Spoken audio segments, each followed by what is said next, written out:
Buying games on release is dumb, from a jacked up price tag to bad technical performance. It just seems more worth it to wait a few months or even years to play a game for a cheaper price and in a polished state. But if that's all true, why do people still buy games in droves on launch day? Well, that's what I'm going to discuss in this video. So without further ado, let's get right into it. Alright, now I'm going to be talking about a problem that's been plaguing the industry for quite a while now, and that is bad technical performance. Nowadays, it feels like all these big budget AAA games are just releasing in a completely unacceptable and buggy state. Whether it's Cyberpunk 2077. Is this game worth it?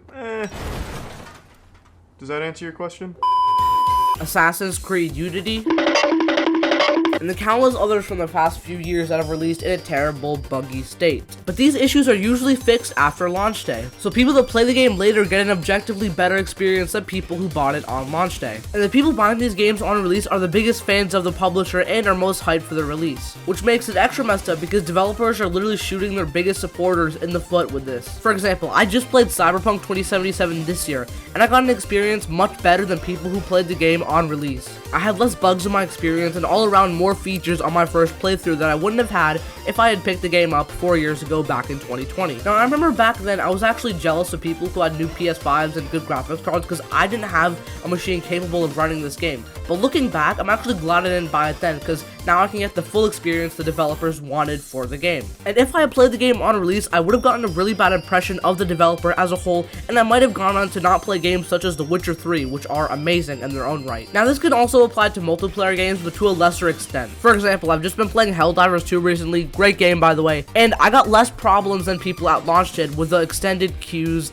and I got more content than they did on launch. Now, I'm not going to sit here and act like Helldivers 2 had an insanely terrible launch. Arrowhead did a pretty good job optimizing the game, and the technical issues mainly stemmed from the fact that they had an insane influx of players that Sony could have never expected, so the servers just couldn't handle it. And obviously, you don't get the initial influx of players on launch day that you do if you play the game months later. Like, for example, there aren't the 400,000 players playing Helldivers now that they were on launch day. But the game is just overall a smoother and tighter experience.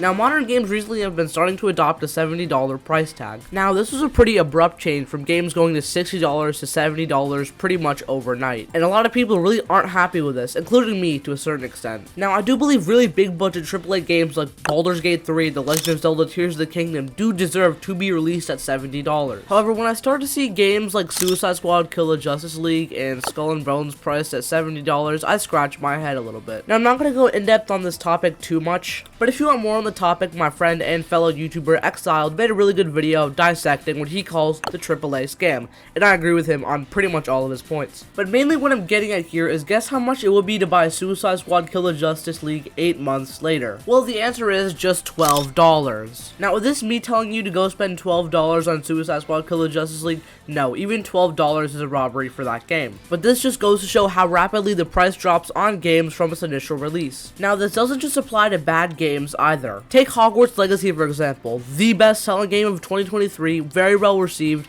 at a full $60 on release. Now it's $18 on Steam. And gaming overall has become a very expensive hobby, so by just waiting a few months to buy some of your favorite games, you can get them at a much cheaper deal. And this isn't even mentioning key shops where you can find especially older games for like $3 or below. Now, key shops are always a little iffy because yes, they can scam you, and you don't really know if what the product you're getting is a legal copy of the game. So overall, I'd recommend sticking with official stores, but it is always an option out there if you're on a tight budget and you just want to play a quick game. Now, I've heard a lot of people on the internet lately throwing around that if you buy a game off a key shop, you are pirating, but that's just not the case. There's a huge difference from pirating a game off the internet and buying a game from a key shop. You gave them money for the game, they sold you a pirated copy. They did the illegal actions, not you. It's their fault here. But yeah, that was just a small rant. Key shops are a little bit iffy, but overall, if you don't mind, I would just recommend sticking to official stores. So I've just gone over the reasons why it might not be the best idea to buy a game on release. So then why do so many people buy games on launch day despite these factors clearly saying it's better not to do so? Well, I think the first and one of the biggest major reasons is hype.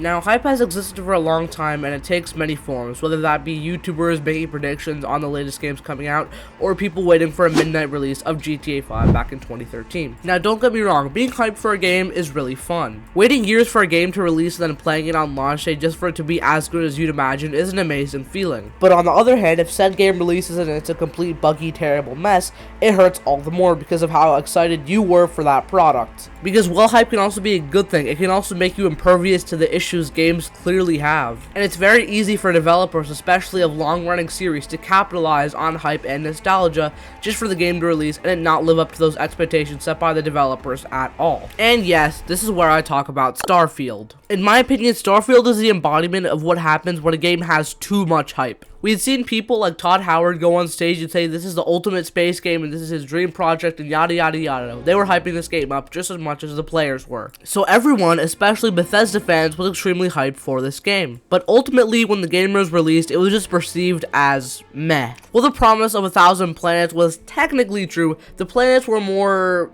pre-generated fishbowls for you to explore. You couldn't really play this like other Bethesda games such as Skyrim where you could go around exploring stuff and meeting NPCs. You have to fast travel in this game. There's basically no other option. You'll walk around these fishbowls for 5 minutes and then you'll reach a border, and even in these small fishbowls, there'll be nothing but maybe a small bandit camp within them. Now, despite all these bad factors of the game, I don't think it was necessarily an insanely bad game. This may be a controversial opinion, but I actually thought the gunplay was pretty good, and while there were some bugs, it was much less buggy than the Bethesda game that had come before it, that being Fallout 76. But since all the marketing had led people to believe this was the next big space game, you know, the next Witcher 3, it led to people being ultimately disappointed with the product overall. Now, this may be another controversial opinion, but I think ultimately the game, like right now, really isn't that bad.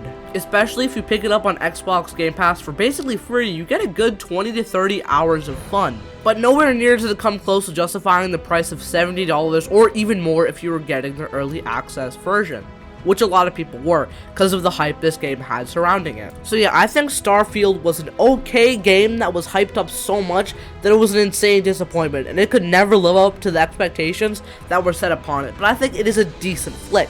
Now, the second major reason I think people play games on release is the sense of community. Because when you play a game on release, everyone is discovering things at the exact same time, and you don't risk getting the game spoiled for you. And there's undeniably something special about this feeling of playing a game for the first time with millions of other people playing at the same time with you. Similar to midnight releases of games, it's more of a spectacle and event than actual, like, you know, if the game's good or not. But if you play games months or even years later, you can get them at a much cheaper price, yes, and you get them in a more polished state, but you also risk getting the game spoiled, and you'll know what to expect when booting up the game for the first time. And you don't really get the same mysterious experience that you would have if you played the game on release and avoided everything like on the internet. Especially typically with multiplayer games, the highest player count you're ever going to see with single player games and multiplayer games is when the game's released, unless, you know, there's a huge update, huge influx of players, or the game was terrible on release. So yeah, overall, the sense of community can be very enticing when considering if buying a game on release is worth it or not. Alright, it's conclusion time. Now, overall, I do think it's better to wait a few months or even years to play games, but playing them on release can be extremely fun. But with that out of the way, let me know, guys. Do you like playing games on release, or do you like waiting a good amount of time before picking them up for a cheaper price,